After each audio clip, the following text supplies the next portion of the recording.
Doutor Geraldo Prado, 3 minutos. Obrigado, presidente. Muito obrigado, senadora. Eu também tenho, pela senadora, uma profunda admiração pelo seu trabalho em seu estado. Eu tenho uma história de luta na magistratura pelo respeito aos direitos dos grupos sociais vulneráveis. Vejo na senhora um exemplo a seguir. Duas observações sobre as considerações da senadora. A primeira delas, sobre foro íntimo, opinião pessoal para decidir. Claro que cada um de nós tem a sua opinião sobre tudo no mundo, mas no processo de impeachment há um marco jurídico definido pelo Supremo Tribunal Federal. Talvez seja o único ponto em que eu e os autores da denúncia estamos de acordo, porque embora eles reclamem disso, na denúncia eles dizem que gostariam que houvesse uma ampliação da temática, etc. Eles reconhecem ao citar a decisão capitaneada pelo ministro Sepúlveda Pertence, que tem que obedecer aquele marco jurídico. E esse marco jurídico que define o que pode e o que não pode ser feito, senadora, ele não vem só da Constituição, ele vem também da Corte Interamericana de Direitos Humanos.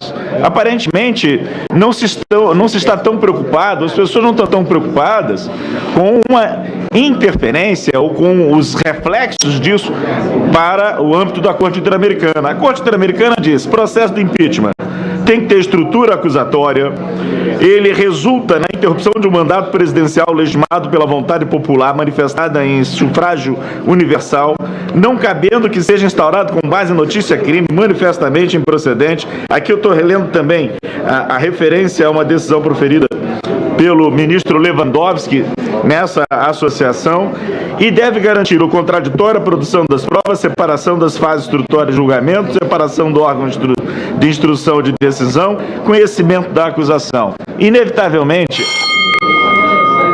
obrigado, presidente. Inevitavelmente, a decisão tem que ser fundamentada. A única maneira de sabermos que a decisão não é um capricho, que ela não resulta de uma inimizade política, porque adversários políticos participam do jogo político. Não se pode converter o processo de impeachment em um instrumento que silencia a política.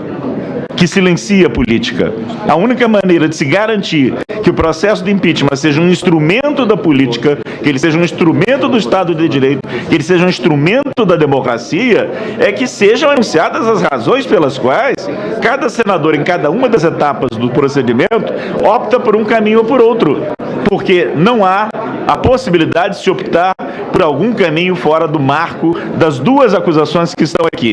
Pode-se gostar do governo, pode-se desgostar do governo, com razão, sem razão. Isso só não pode fundamentar uma decisão de admissibilidade da acusação do impeachment.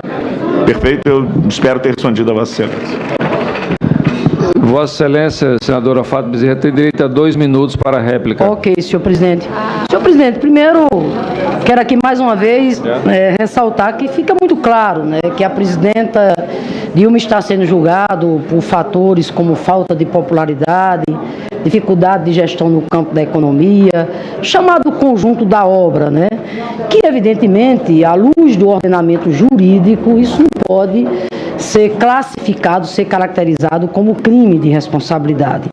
Outro dado importante, já foi mencionado aqui, é que desde 2008 o mundo, todos nós sabemos, enfrenta uma crise econômica gravíssima. Dezenas de economias fortes do mundo acumulam déficit e têm taxas de desemprego crescentes. O Brasil não é uma ilha isolada dessa realidade de maneira nenhuma. A oposição derrotada nas urnas de 2014, tendo à frente o PSDB, inclusive tem uma imensa responsabilidade pela gravidade da crise que o Brasil vive hoje, pois privilegiou as chamadas pautas bombas e prejudicou todas as tentativas do governo de enfrentar a crise econômica, quando apostou sempre no quanto pior, melhor, na ingovernabilidade, etc. Eu queria, senhor presidente, para terminar, pedir tanto ao doutor Ricardo Lodem que pudesse discorrer mais sobre o seguinte: os decretos por si só mexem na meta fiscal? A edição de decretos de suplementação orçamentária é condicionada à alteração prévia de meta fiscal? Diante de uma crise econômica internacional e de queda da arrecadação, o governo não estaria sendo negligente, doutor Ricardo, se deixasse de utilizar instrumentos como os decretos de suplementação orçamentária, quando estes não eram considerados irregulares pelo TCU e, portanto, deixasse de revisar a meta fiscal, como o fez através do PLN 5, aprovado por esta Casa em 2015, queria ainda também que os três pudessem discorrer. Se consumado um impeachment sem base legal, não estaria se criando um precedente perigoso para a estabilidade do nosso ordenamento jurídico e principalmente para a jovem democracia brasileira? Por fim, senhor presidente, eu gostaria mais uma vez aqui de parabenizar o doutor Marcelo, doutor Geraldo, doutor Ricardo. Eu não tenho nenhuma dúvida, doutor Marcelo, que o Senado está diante de uma responsabilidade imensa. E, independente de divergências partidárias ou ideológicas, temos a obrigação, sobretudo, de fazer valer o Estado democrático de direito, de fazer valer a soberania do voto popular. Princípio fundamental do regime democrático. Não é por acaso que cresceu em todo o país o movimento de resistência contra essa tentativa de golpe. Porque, para além de governo A, B ou C, essa resistência cresceu em nome da democracia, cresceu em nome da soberania popular. Por isso que eu não tenho nenhuma dúvida, senhor presidente, a história não vai perdoar de maneira nenhuma aqueles que venham a colocar sua digital nesta fraude jurídica e nesta farsa política. Quem Vossa Excelência quer que faça a tréplica de 2 minutos? Eu quero aos três. Eu dirigi umas perguntas ao doutor Ricardo. A tréplica é um só que responde. Vossa Excelência escolhe aí. Então, só pode ser... Quantos minutos, senhor presidente? 2 minutos. Só para um? Pode ser dois por cada um com 1 minuto. Então, eu gostaria que pudesse, doutor Ricardo, aí, dividir com os três. 1 minuto para cada um. Obrigado, presidente. Doutor Lavanelli. Quer começar, doutor Marcelo?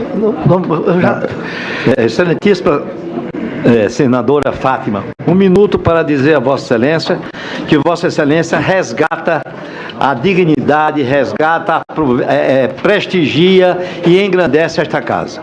A intervenção de Vossa Excelência é de uma forma que nós que não somos os representantes do povo brasileiro, que não somos parlamentares, nos orgulhamos de ver pessoas como a sua nesta situação e trazendo a sua honestidade, a sua sinceridade transparente para todos nós.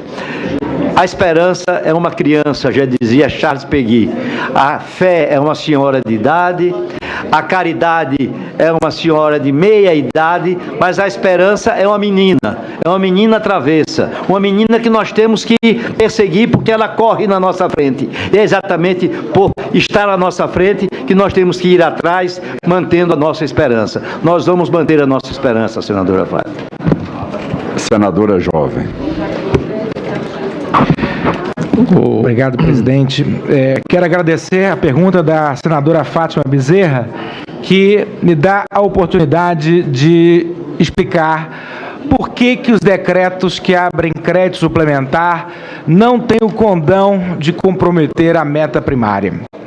Na verdade, esses decretos, eles modificam dotações orçamentárias, o que não significa autorização para gastar. Então não há nexo de causalidade entre esses decretos e o cumprimento da meta fiscal. Isso independentemente do PLN número 5. São, na verdade, situações que se mostram em 2 planos diferentes. O decreto de abertura de crédito suplementar está no plano do planejamento orçamentário, ou seja, daquilo que se prevê hoje para o ano subsequente. E essa realidade nem sempre é verificada. Por que essa realidade nem sempre é verificada? Porque depende da arrecadação. E a arrecadação está diretamente ligada ao desempenho econômico. Enquanto isso, os decretos de contingenciamento são um instrumento para conter o gasto. Portanto, não há esse nexo de causalidade. Agora, é preciso lembrar, senadora Fátima, que a mudança da meta é uma possibilidade existente no ordenamento jurídico para o Congresso Nacional. O Congresso Nacional pode modificar essa meta.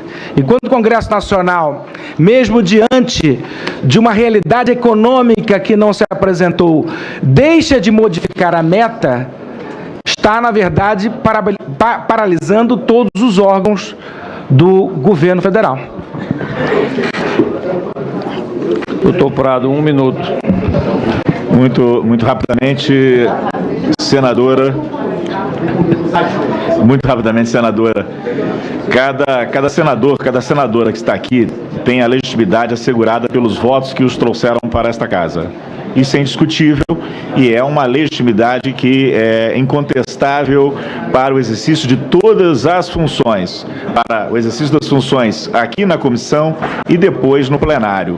Só que, quando se converte o Senado em um juízo político, para além desta legitimidade, porque só os senhores podem julgar, só os senhores e as senhoras podem julgar, ninguém pode julgar no lugar dos senhores e das senhoras. O presidente do Supremo Tribunal Federal irá, se for admitida a acusação, presidir outra fase, mas julgamento é dos senhores e das senhoras, a legitimidade é dos senhores e das senhoras, mas a legitimidade que vem para o juízo político vem com a motivação da decisão que for proferida, tanto nesse primeiro momento, como na eventualidade admitida a acusação, num segundo momento. Isso é inevitável, é a prestação de contas. Por quê?